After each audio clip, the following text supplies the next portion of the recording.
We're fortunate in Howard County to have a pretty good set of people, I think, county-wise, in the NRCS. Probably is one of the larger EQIP programs certainly in Howard County, if not several counties. We started doing this in 1982, started the rotation. Everything we picked up or learned came from New Zealand because there weren't very many people in this country that were doing anything like this. So we went to NRCS and signed up for the EQIP program and told them what we wanted to do, and they'll come out to the place and GPS the corner posts. I mean, every pasture has 4 corners. They GPS the 4 corners. We mark where the posts are supposed to go, and when we get done, we've got this. I mean, it was incredible. For 25 years, or 20 years anyway, we helped people design grazing systems without the use of GPS. Right. So it took, in most cases, it took longer to design this than it did to build it. We've got about 80 paddocks on 1,350 acres. We put 8 miles of underground water line and about 50 miles of fence in an EQIP program.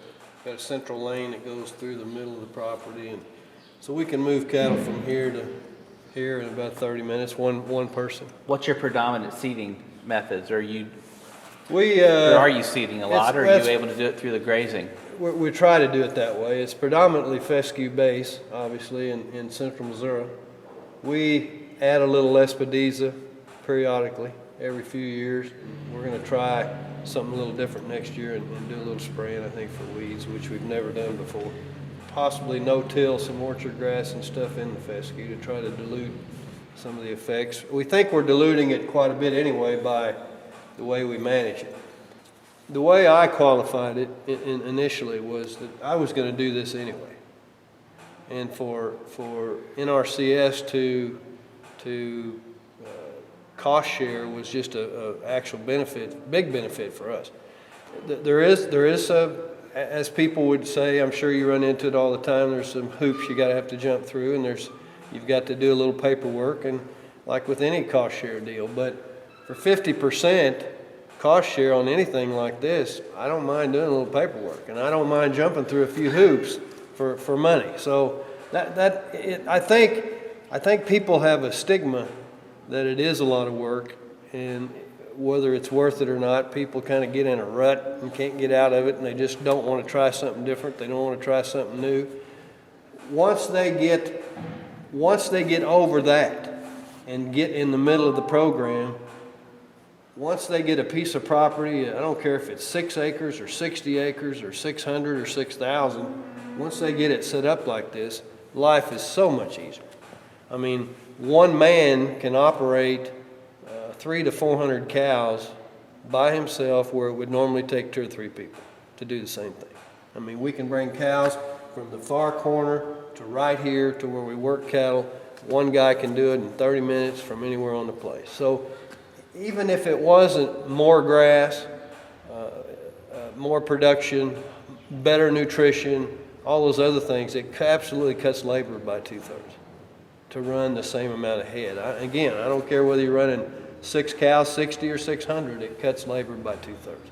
So for all those benefits, the better nutrition, the lot less labor, the more beef per acre, lower cost of production. I mean, there's just so many benefits that I think people really ought to look at jumping through a few hoops to get to that point. It was a no-brainer for us. So we put up Martin houses, we put up mat houses. We've got Martin houses all the way through the ranch, through the middle of the ranch.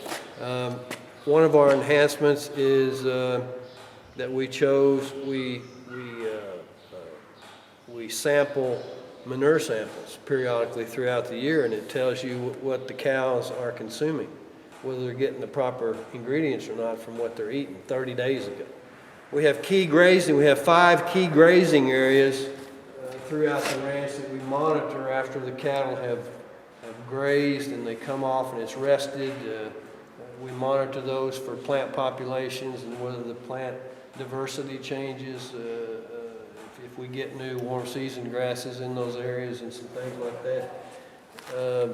insect control without chemicals is a big one for us. That was a big one. We don't routinely deworm cows anymore. Our rotation helps us take care of the parasite load. We're breaking up the parasite cycle by the rotation. If a fly egg hatches, it has to have something to attach to in 24 hours or it dies. So if we've got cows in three of these paddocks and they're hatching and the rest of them, they're dying.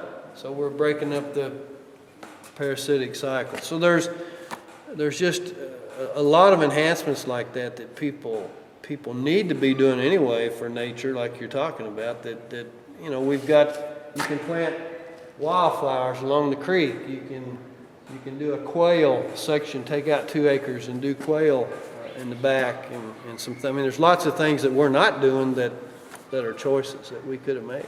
So all the stuff, not everything we bring in is good. So we need to get back to it a little bit, I think. But I've had one job in my life besides what I do now, and of course was doing this at the same time. So I really can't say that I've ever done anything else. I don't know anything else you can do that you can enjoy so much, and you know, work a family into a program and meet. I can't imagine there being better people in the world to work with than farmers and ranchers, and it's my people.